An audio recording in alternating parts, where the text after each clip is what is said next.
jemput ibu ke Polda dulu, guys.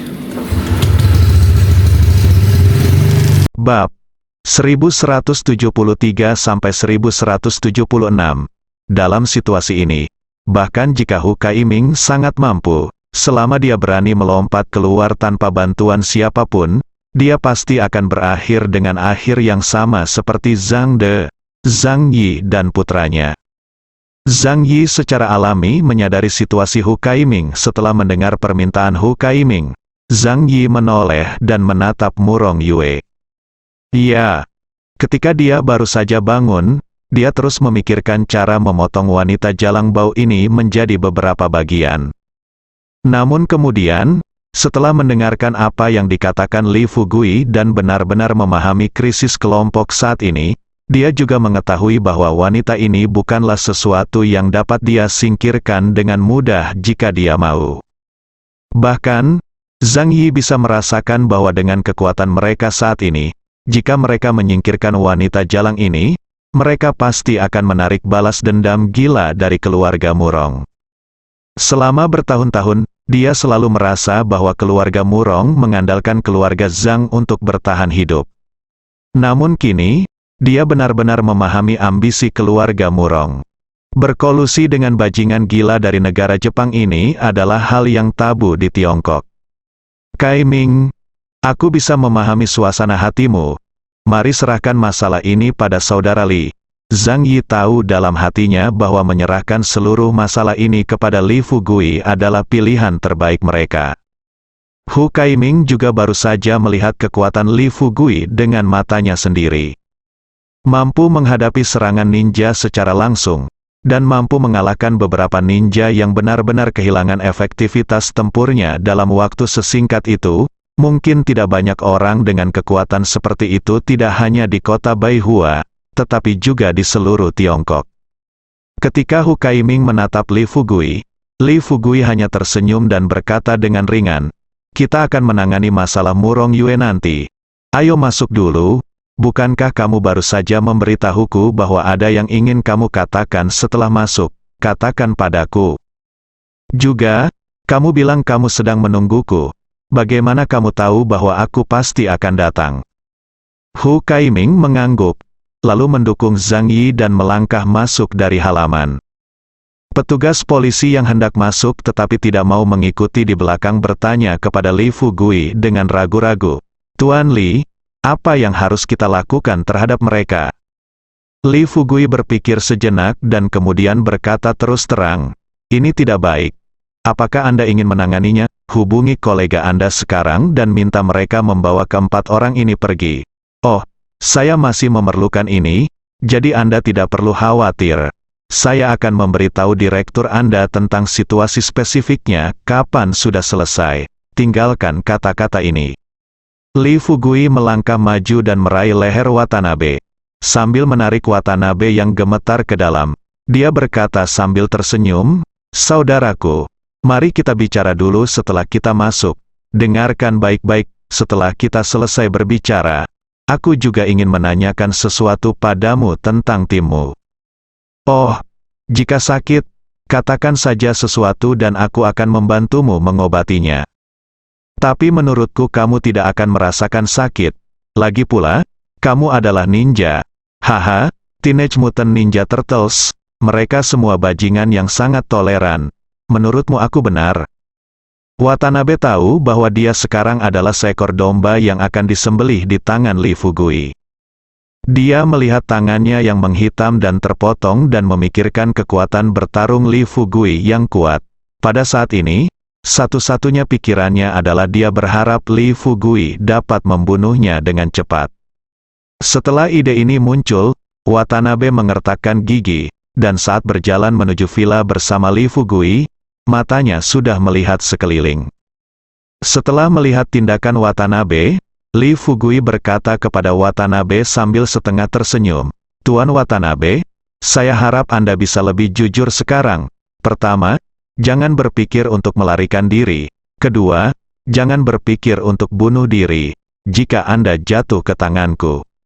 Jika kamu melarikan diri hari ini, aku akan mencungkil matamu. Jika kamu berani bunuh diri, Aku akan mematahkan semua anggota tubuhmu.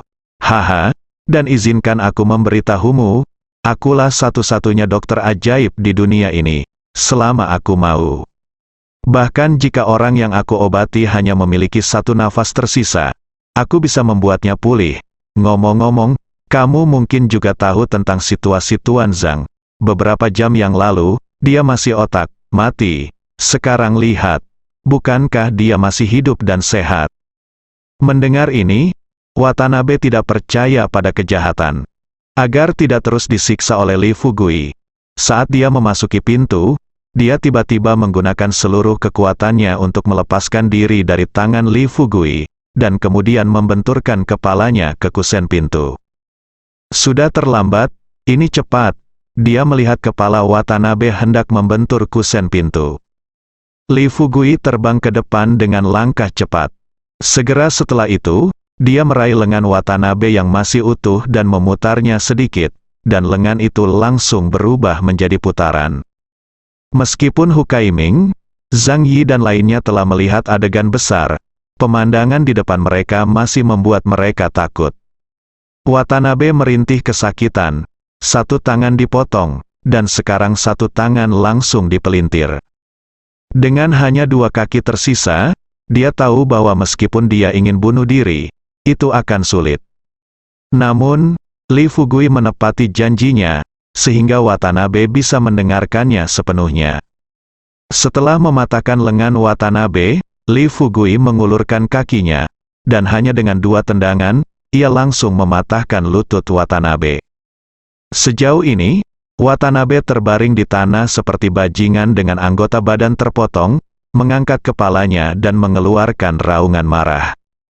Li Fugui membungkuk, menjambak rambut Watanabe, menatap mata Watanabe, dan mengucapkan kata demi kata, "Aku sudah bilang padamu untuk tidak bunuh diri, apalagi berpikir untuk melarikan diri, tapi kamu menolak untuk mendengarkan dan bersikeras membuat rencana. Bagaimana kalau menantangku? Intinya, bukankah kamu yang menderita sekarang?" Langkah Li Fugui, memberi pelajaran pada Watanabe adalah satu hal.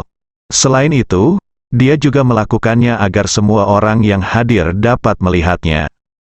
Ini jelas memberitahu semua orang bahwa mereka yang mengikutiku akan makmur, dan mereka yang melawanku akan binasa. Dan karena aku ingin kamu mati maka kamu bisa mati. Watanabe mengerutkan kening dan menatap Li Fugui, bunuh aku sekarang jika kamu bisa. Li Fugui mencibir, melemparkan Watanabe ke tengah ruang tamu, dan kemudian berkata dengan serius, bukankah lebih mudah bagimu untuk membunuh kamu? Kamu pencuri, mengapa kamu harus datang ke Tiongkok kita untuk main-main? Apakah kamu benar-benar berpikir Tiongkok kita masih dalam keadaan yang sama 100 tahun yang lalu? Sudah kubilang, aku tidak akan mengatakan itu kamu. Baiklah. Bahkan jika salah satu pencuri Jepangmu muncul di hadapanku, aku akan tetap membiarkan mereka mati tanpa tempat pemakaman. Setelah itu, Li Fugui dengan santai mengeluarkan dua jarum perak dari tubuhnya. Salah satunya ditusuk ke titik akupuntur di kepala Watanabe, dan satu lagi ditusuk ke leher Watanabe. Setelah menusuk jarum perak, Li Fugui mengucapkan kata demi kata, "Anda mungkin tidak tahu betapa hebatnya pengobatan tradisional Tiongkok kami. Hari ini saya akan mengizinkan Anda mencobanya secara gratis. Jarum perak di kepala Anda ini akan secara langsung merangsang sistem saraf pusat Anda dan membuat Anda merasa lebih baik setiap saat. Anda dapat merasakan kondisi fisik Anda. Jika tidak, rasa sakit akan menyebabkan adrenalin Anda melonjak dan tubuh Anda secara bertahap akan mati rasa. Mengenai jarum perak di lehermu, haha, aku hanya tidak ingin kamu berteriak. Lagi pula, terlalu berisik bagimu untuk melolong seperti babi." Kebencian di mata Watanabe berangsur-angsur menghilang. Alih-alih, itu adalah ketakutan yang tak ada habisnya. Tampilan ini sangat mirip dengan saat Murong Yue baru saja jatuh ke tangan Li Fugui. Setelah Li Fugui melihat penampilan Watanabe seperti ini, senyuman lega muncul di sudut mulutnya. Dia mengangguk dan berkata sambil tersenyum, "Bagus sekali, sepertinya kamu sekarang tahu bahwa kamu salah. Mohon bersabar sebentar dan tunggu sampai kita selesai bicara. Setelah itu, aku akan berusaha meringankan rasa sakitmu. Ucapnya, Li Fugui tersenyum dan bertanya kepada Zhang Yi, Hu Kaiming dan yang lainnya, ngomong-ngomong, kamu tidak keberatan jika aku mentraktirnya nanti, kan? Jika kamu tidak ingin aku mentraktirnya, aku tidak akan mentraktirnya. Zhang Yi melambaikan tangannya dan tertawa terbahak-bahak. Adik, saya akan mendengarkanmu kali ini. Apapun yang kamu katakan akan terlaksana. Hu Kaiming juga dengan cepat menyatakan posisinya saat ini dan berkata, baiklah, Tuan Li, jangan khawatir, ini karena ketua lama mengatakan bahwa Anda memiliki wewenang penuh untuk menangani masalah ini, kami semua akan mematuhi pengaturan Anda.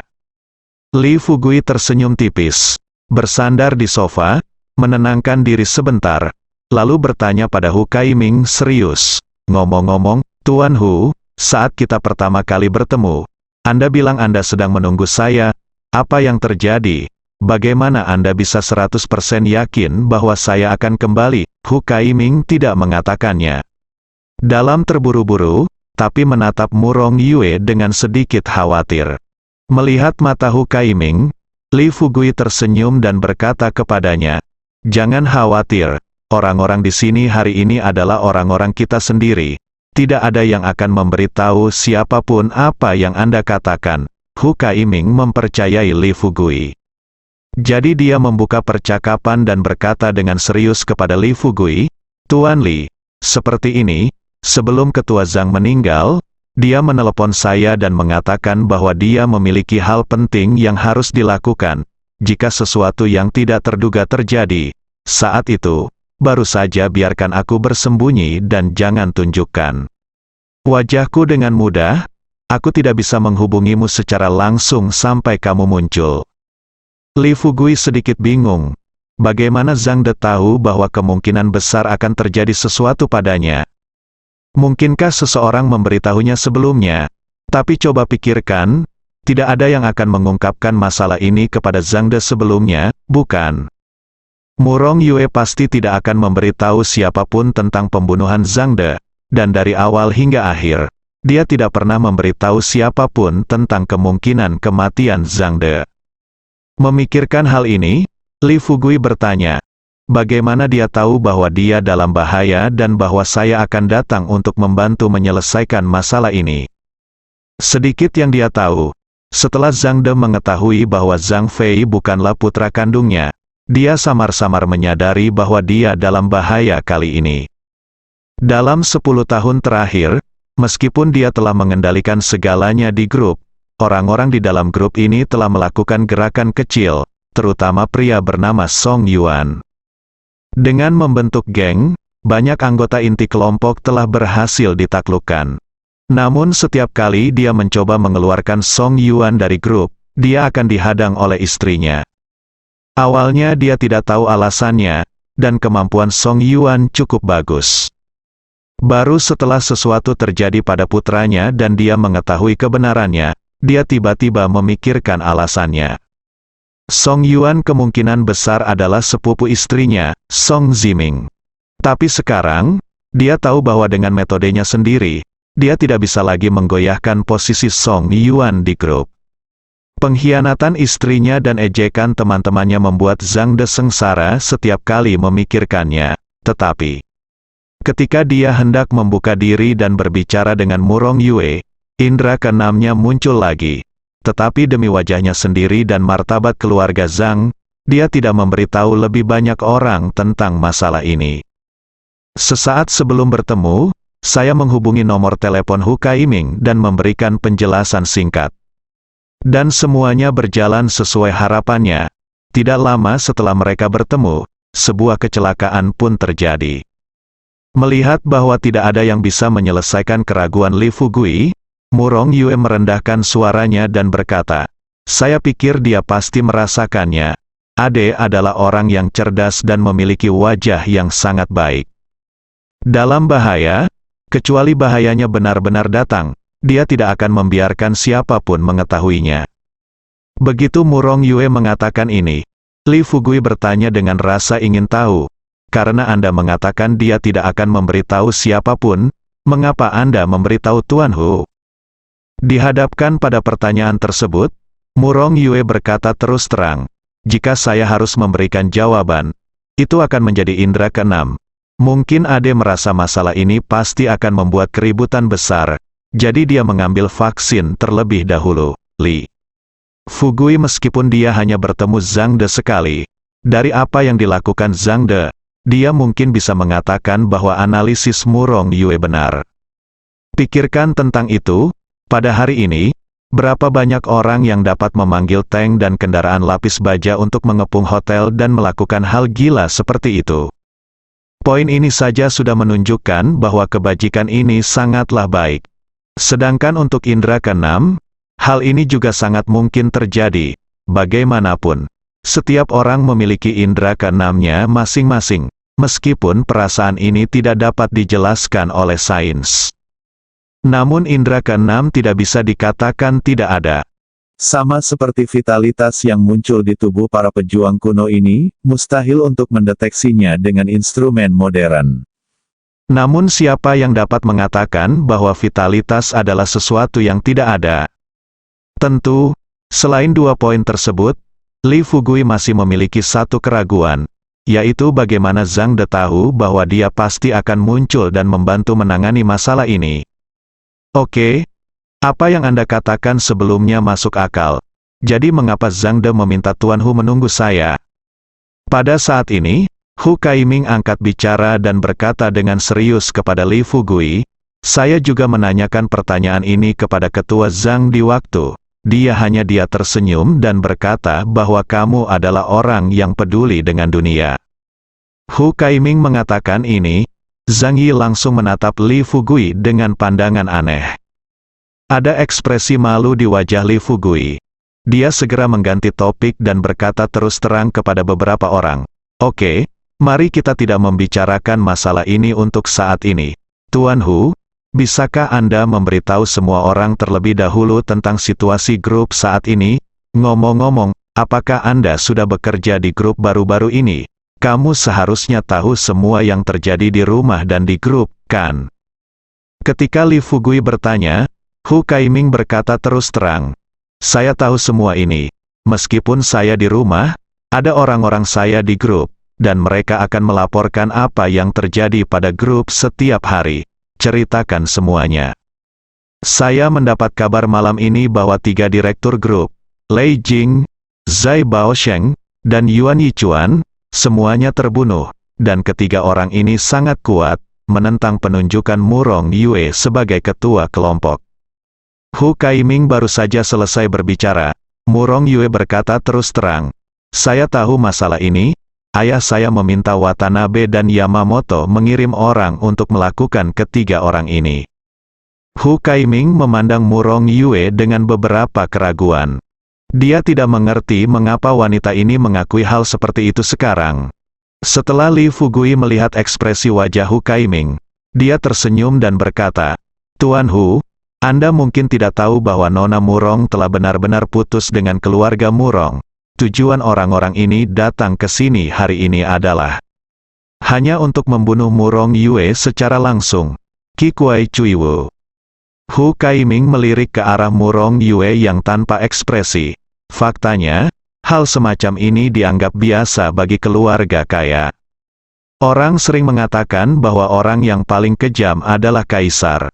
Saat ini, tidak berlebihan jika kalimat ini digunakan untuk menggambarkan hubungan antar keluarga kaya. Setelah kembali ke topik tadi, Hu Kaiming melanjutkan, jadi sekarang, ada 4 direktur grup lainnya, Murong Yue dan saya, Song Yuan dan Sisi Nyang. Di antara mereka, saya adalah pemegang saham terbesar di antara keempatnya. Menurut prosedur kelompok, kami berempat harus memilih dengan mengacungkan tangan untuk memilih ketua. Song Yuan dan Sisi Nyang memiliki hubungan yang baik di hari kerja, dan mereka pasti akan memilih Murong Yue. Li Fugui adalah tidak tertarik dengan hal-hal yang berantakan ini. Dia mengerti dengan baik, dan sebelum Hu Kaiming selesai berbicara, Dia langsung menyela Hu Kaiming, "Mari kita pilih hal-hal penting untuk dibicarakan. Apa yang harus kita lakukan untuk mencegah kelompok tersebut dikendalikan oleh pihak lain?" Hu Kaiming berkata dengan serius, "Ubah ekuitas terlebih dahulu.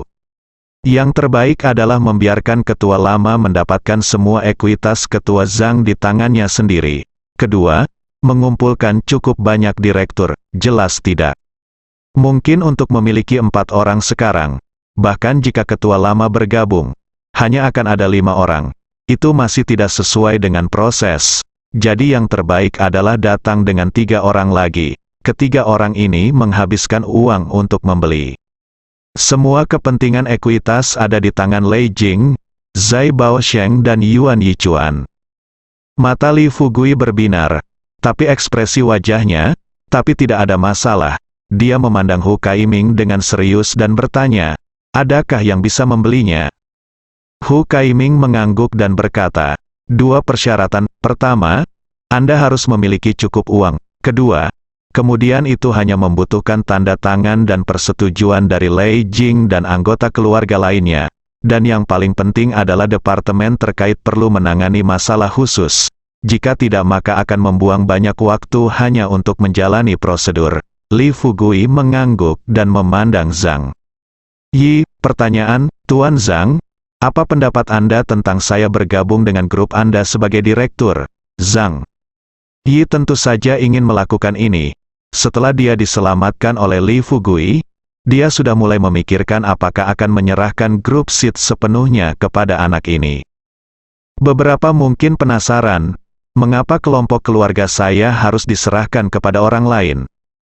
Faktanya, orang seringkali mengetahui kehidupan seperti apa yang paling sempurna ketika mereka mencapai titik Zhang Yi. Bagi Zhang Yi saat ini, meskipun dia selamat, dia sudah tua. Dia berumur 80 tahun, meskipun dia terlihat muda, dia tidak memiliki energi yang dia miliki ketika dia masih muda. Di samping itu, itulah posisi penting SID Group. Bagi Tiongkok, SID Group adalah perusahaan besar yang mendukung hampir sepertiga pasokan senjata untuk Angkatan Darat Utara. Sejak 10 tahun yang lalu, departemen terkait telah mengusulkan untuk mengakuisisi SID Group dan mengubah SID Group menjadi perusahaan milik negara. Namun sebagai pendiri SID Group, bagaimana mungkin Zhang Yi menyaksikan grupnya sendiri menjadi milik negara? Setelah banyak penolakan, untungnya departemen terkait tidak menggunakan cara khusus untuk menanganinya, sehingga mereka menjadi satu-satunya perusahaan swasta di antara 10 perusahaan industri militer teratas di Tiongkok. Tapi sekarang, meskipun Huaxia tidak terus mengusulkan akuisisi, kekuatan asing jelas mengincar mereka. Kini keluarganya hancur, bahkan bisa dikatakan semua itu disebabkan olehnya. Coba pikirkan, jika mereka bisa menjual SID Group langsung ke negara lebih dari 10 tahun yang lalu, mereka akan menerima setidaknya miliaran dolar.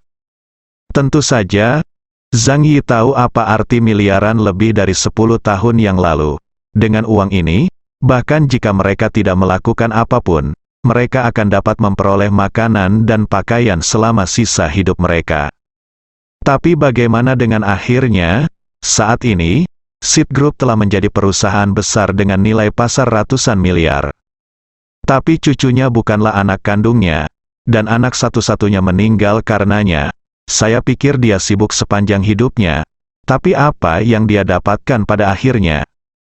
Bahkan jika dia menjadi ketua berikutnya, dia tidak terlibat dalam bisnis grup selama 10 tahun. Apakah dia dapat menstabilkan situasi dan memastikan bahwa grup SID tidak akan diserang oleh kekuatan tertentu di masa depan adalah pertanyaan. Hal utama adalah, dia tidak kekurangan uang sekarang. Belum lagi nilai harta dalam keluarga. Tabungannya kini melebihi 50 miliar. 50 miliar, dia tidak bisa menghabiskan semua uang ini, bahkan dengan bunga yang dihasilkan setiap hari.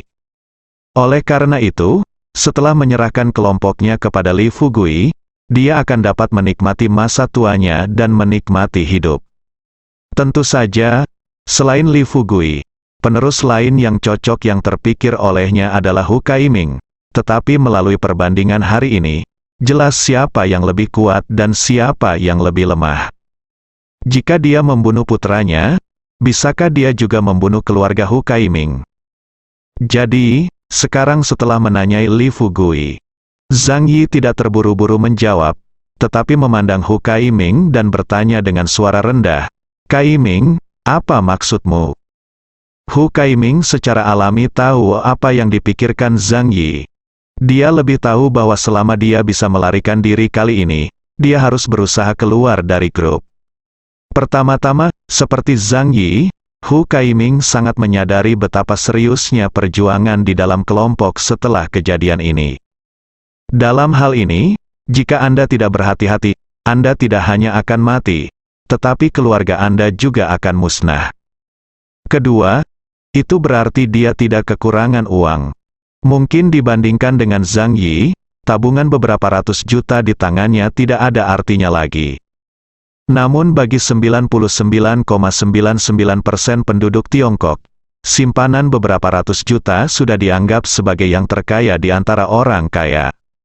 30 tahun hidup saya telah dibaktikan untuk grup SID, menjelang usia 50-an, inilah saatnya bagi saya untuk menunggu masalah ini diselesaikan dan keluar untuk menikmati hidup. Ketua lama, alangkah baiknya jika Tuan Li bergabung.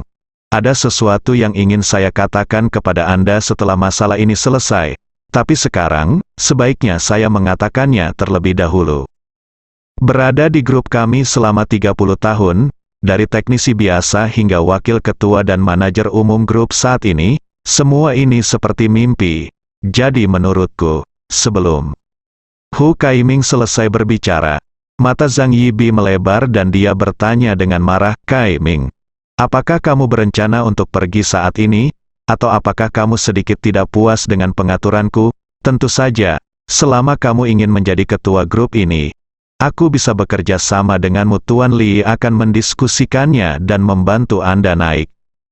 Pada saat ini, Hu Kaiming melambaikan tangannya dengan cepat dan berkata, "Ketua lama, Anda telah salah paham, kemampuan apa yang saya miliki, saya tahu dalam hati bahwa jika saya diizinkan menjadi ketua, saya takut." Ketika dia mengucapkan 3 kata terakhir ini, air mata jelas jatuh dari sudut mata Hu Kaiming. Li Fugui melihat pemandangan ini, faktanya, dia telah melihat pikiran sebenarnya Hu Kaiming melalui keterampilan menyanyi. Tapi di depan Zhang Yi, dia tidak bisa mengatakan apapun bahwa Hu Kaiming tidak ingin menjadi ketua. Meskipun ini yang sebenarnya dipikirkan Hu Kaiming. Tapi selama saya mengatakannya sendiri, saya khawatir penampilan makan ini akan terlalu jelek. Di sisi lain, tanpa diduga, kali ini Murong Yue berkata tanpa ekspresi, "Jika memungkinkan, saya pikir kita dapat membiarkan Tuan Li menjabat sebagai ketua, dan Tuan Hu akan terus menjabat sebagai wakil ketua, tetapi dia dapat menjalankan kekuasaan sebagai ketua. Tentu saja, premisnya adalah, saya berharap Tuan Li dapat memberikan dana untuk memperoleh ekuitas yang dimiliki oleh Lei Jing dan lainnya." Hati Hu Kaiming tergerak, dan dia tahu jika dia terus dengan paksa mengusulkan untuk keluar dari grup, hal itu pasti akan membuat orang tua itu sedih. Lagi pula, dia tahu betapa lelaki tua itu sangat menghargainya. Alasan mengapa saya mengusulkan untuk pergi di depan orang tua itu tadi hanyalah untuk menghindari kebingungan dan menjadi ketua dewan. Begitu dia mengambil posisi ini, akan menjadi angan-angan baginya untuk pergi. Zhang Yi menghela nafas, dia masih khawatir Hu Kaiming akan kecewa. Jadi dia berkata dengan tulus, "Kaiming, saya sudah tua, izinkan saya mengatakan yang sebenarnya. Sekarang saya tidak memiliki anak laki-laki atau cucu. Adapun kerabat saya di rumah, melalui kejadian ini, Anda mungkin telah melihat bahwa mereka apa yang mereka pikirkan adalah bagaimana menggelapkan semua aset keluarga kami. Hidup dan mati saya sama sekali tidak penting bagi mereka. Saya tidak mengizinkan." Anda menjabat sebagai ketua kelompok selama 30 tahun karena saya takut kelompok akan menderita bencana lain. Jika Anda diserang, Anda akan, tentu saja, jika Anda merasa tidak punya uang, atau jika Anda berencana melakukan sesuatu yang lebih besar, saya dapat memberikan semua uang yang saya miliki, sebagai selama kamu tidak keberatan, ayahku.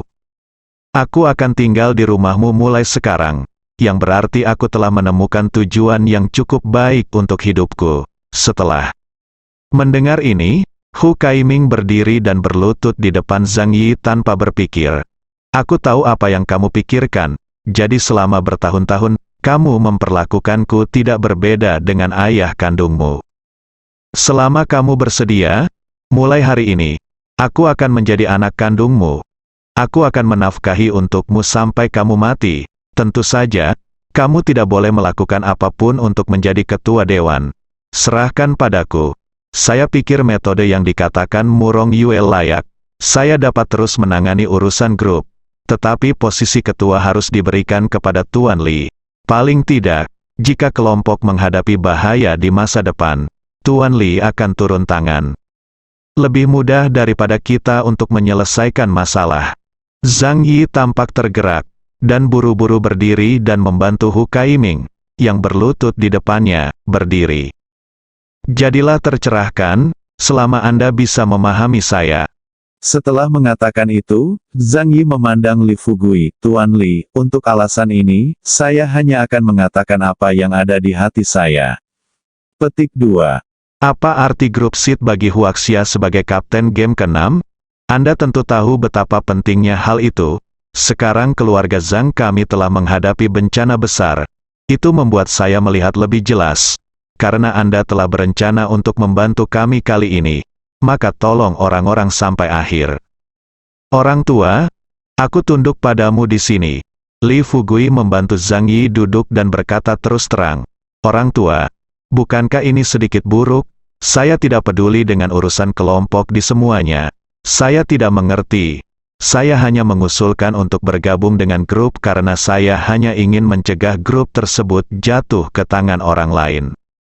Tanpa diduga, Murong Yue tiba-tiba berkata, Tuan Li, saya pikir Anda tidak punya cukup dana.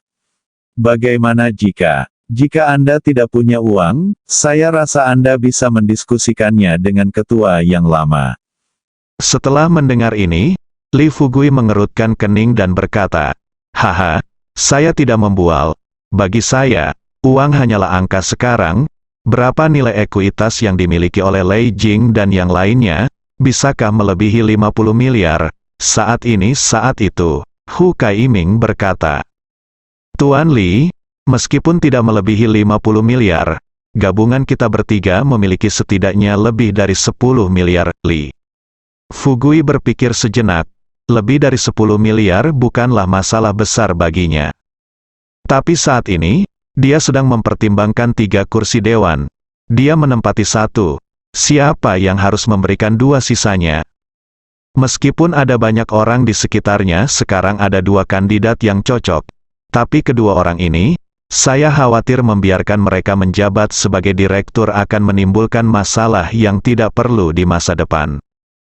Terutama Hua Duo. Sister Ming meminta Hua Duo untuk memenangkan grup Side, dan tidak membiarkan grup Side terjerumus ke dalam tangannya. Sekarang, jika kedua orang ini tidak diizinkan untuk mengambil alih, mereka harus menemukan Li Xiuling dan yang lainnya. Saat ini, desa Xiaoxi juga sibuk. Jika 2 orang tiba-tiba dipindahkan, saya khawatir Liu akan menjadi gadis di desa Xiaoxi kelelahan. Setelah memikirkannya, Li Fugui akhirnya memilih Hua Duo dan Yu Zhen. Adapun masalah yang mungkin timbul saat itu, mari kita tunggu sampai muncul. Para prajurit akan menghentikan air. Tu Yan, dia sudah mendapat dukungan dari Hu Kaiming dan Zhang Yi, dan Murong Yue mungkin akan memilihnya tanpa ragu-ragu. Adapun Yu Zhen, dia adalah istrinya yang belum pernah menikah dengannya. Jika dia tidak memilihnya, bagaimana dia bisa masih memilih dia? Bisakah kamu memilih yang lain? Ada 8 orang. Bukankah sekarang sudah ada 4 orang? Yang terburuk adalah memilih diri sendiri lagi.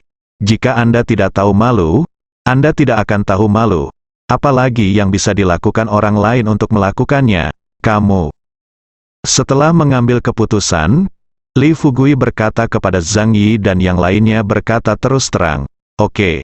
Karena itu masalahnya, saya tidak akan menolak. Saya juga sudah memikirkan calon 2 direktur yang tersisa. Jika memungkinkan, biarkan Hua Duo dan Yu Zhen bergabung. Hua Duo adalah kapten tim kedua Biro ke-6, dan Yu Zhen adalah putri Yuksu Guanling Sushi. Dengan bergabungnya anggota sekte dan Biro ke-6, saya pikir grup Side pasti akan menjadi yang paling aman di Tiongkok di masa depan.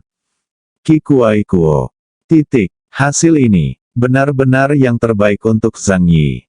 Dia berkata dengan senyuman di wajahnya, oke, ini yang terbaik, oke.